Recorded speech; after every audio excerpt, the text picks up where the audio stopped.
Let's look at a historical analysis just based on the Qur'an. This was an analysis done by a scholar by the name of Richard Bailey some years ago. And Richard Bailey wanted to understand the historical context of the peaceful verses in the Qur'an versus the violent verses in the Qur'an. Remember last week when we talked about the significance of the two early periods of Islamic history, the Meccan period and the Medina period. Mecca period from 610 to 622, and the Medina period from 622 to 632.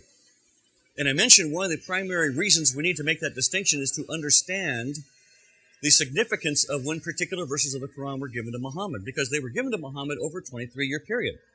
13 years in Mecca, 10 years in Medina.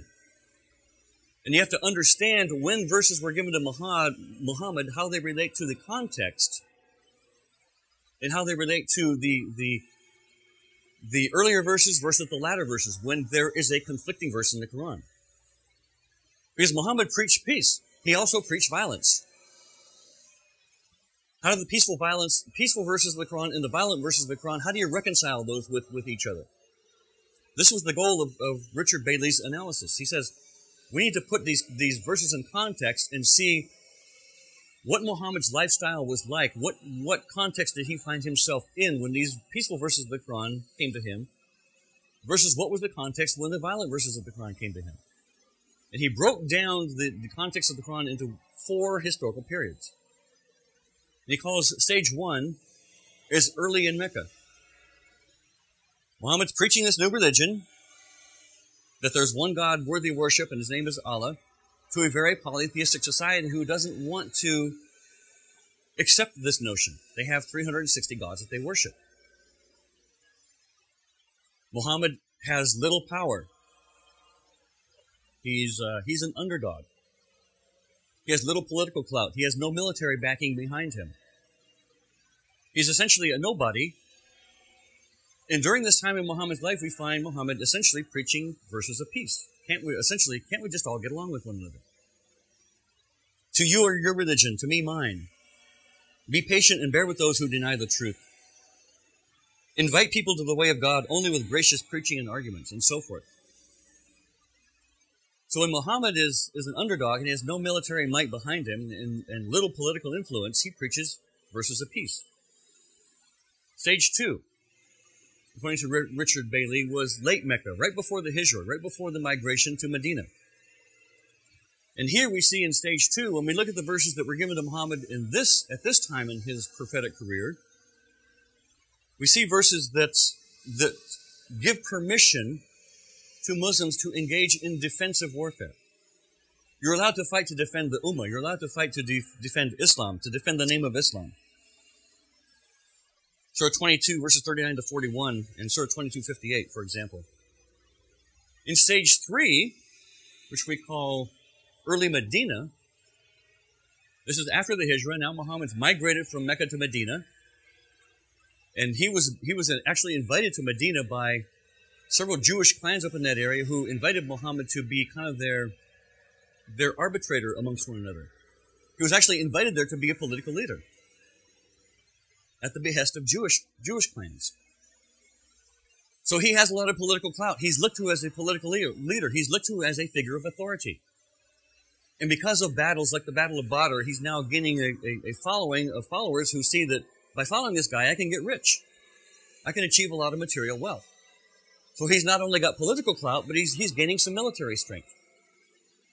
And what kind of verses do we see given to Muhammad at this time in his prophetic career? Well, offensive fighting is no longer permitted, defensive fighting is no longer permitted. Now it's obligatory. You must fight to defend the Ummah. You must fight to defend Islam. It's an imperative. And then finally in stage 4, which we call late Mecca,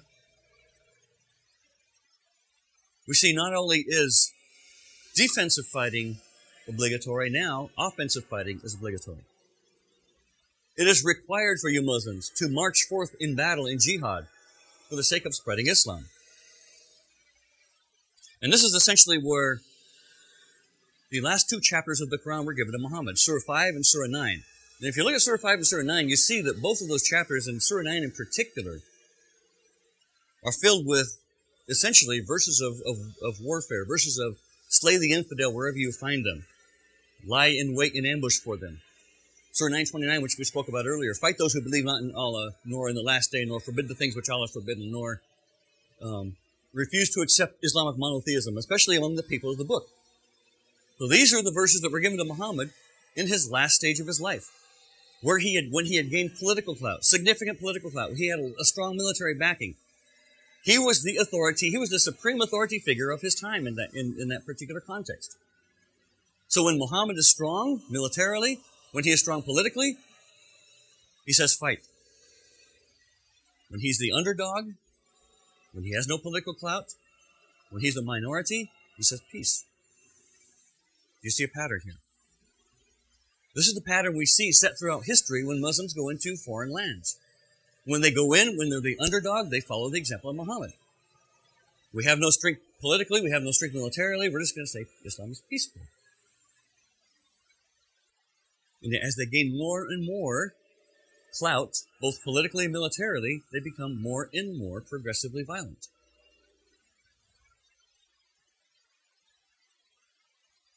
This is the pattern that Muhammad set. Now pay attention to this clip. Listen to this Islamic scholar.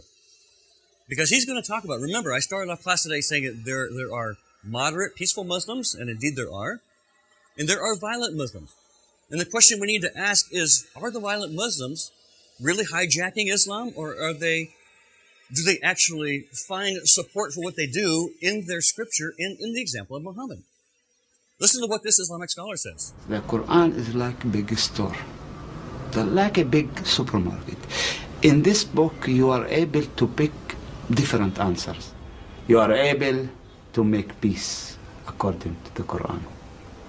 You are able to declare war according to the Quran. So many different voices come out of the Quran. Moderate people have their support in the verses of the Quran. Radical people have the same thing with different verses in the Quran. Did you hear that? There's so many voices in the Quran. Moderate people, if they want to justify themselves, they can justify their moderate position based on verses in the Quran. But radical people, they can find the same support in different verses of the Quran. So are they really hijacking the teachings of Islam? Not according to even this scholar.